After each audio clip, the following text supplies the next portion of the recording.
Report. Let's have a look at the French newspapers now. Dipty's with us here on set, starting with that vote of confidence yesterday in France's National Assembly. It went largely in the direction of Prime Minister Edouard Philippe. This has made a series of announcements, really, about the future for France here. That's right. L'Opinion, the right-wing paper, calls Edouard Philippe le chef des chantiers, which in English is the construction manager, the guy who oversees all the construction projects, because the paper says, unlike Emmanuel Macron on Monday, Edouard Philippe laid out concrete plans for his government over the next 5 years in his inaugural speech to Parliament. Yesterday, he announced several reforms from education to public spending, and his discourse got a seal of approval from French parliamentarians. Out of 370 MPs, 67 voted against him and 129 abstained. Now, Le Parisien newspaper says it was a, quote, record vote for two reasons. First of all, the lowest number of votes against a prime minister's inaugural speech since 1959.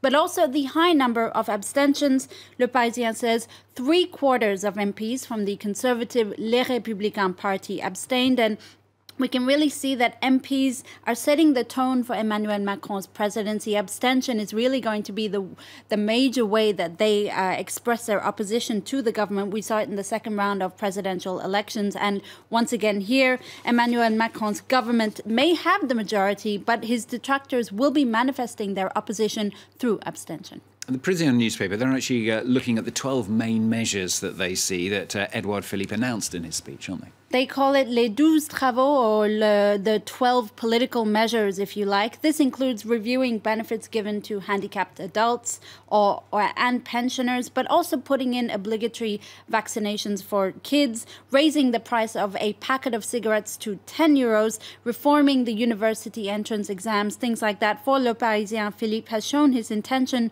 to reform, but it's clear he's not going to hurry this up. He's not going to do this in haste. For the business paper Les Echos, the government has presented a, quote, ambitious objective for public finances, in particular the desire to reduce government spending by 66 billion euros, which Les Echos calls reassuring.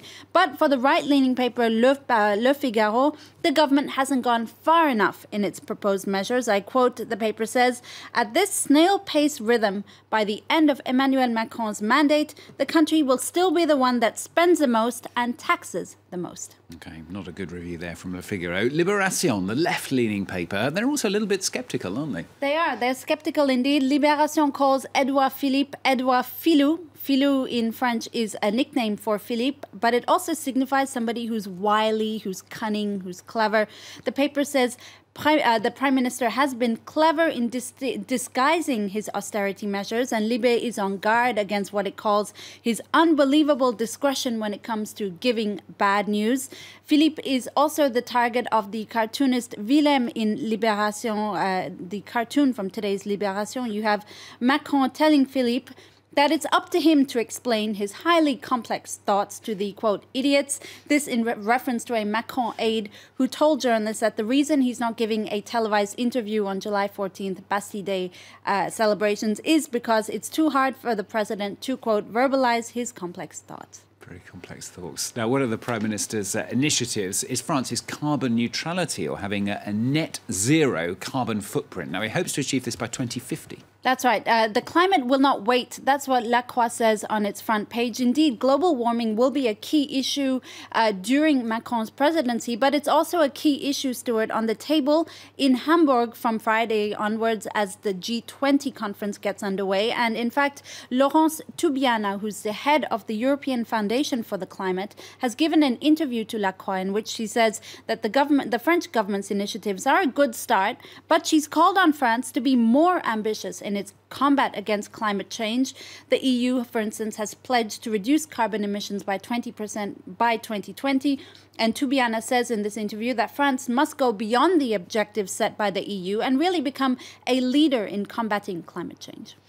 Now, it is a very, very stressful day here in France today. for families and for parents like me. It is the day that millions of 12th grade students find out if they've passed their final year exams. That's right. A very stressful day for millions of high schoolers. And it seems that for many of them, the stress, the anticipation, the anxiety, whatever they're feeling, it's just too much to handle.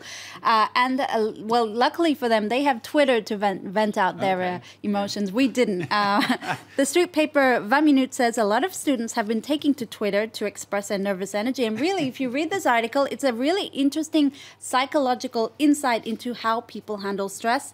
You have the optimists, you have the ones who use humor, and you have the ones who are clearly at breaking point. Let's show you this tweet from a student who really does seem like she's at breaking point. She says, "What exasperates her the most are those who screwed around all year, and yet they're the ones who passed their exams with flying colors." I can definitely feel that tweet. I agree. You did that, no, did I didn't, but I felt exactly the way she did. Right.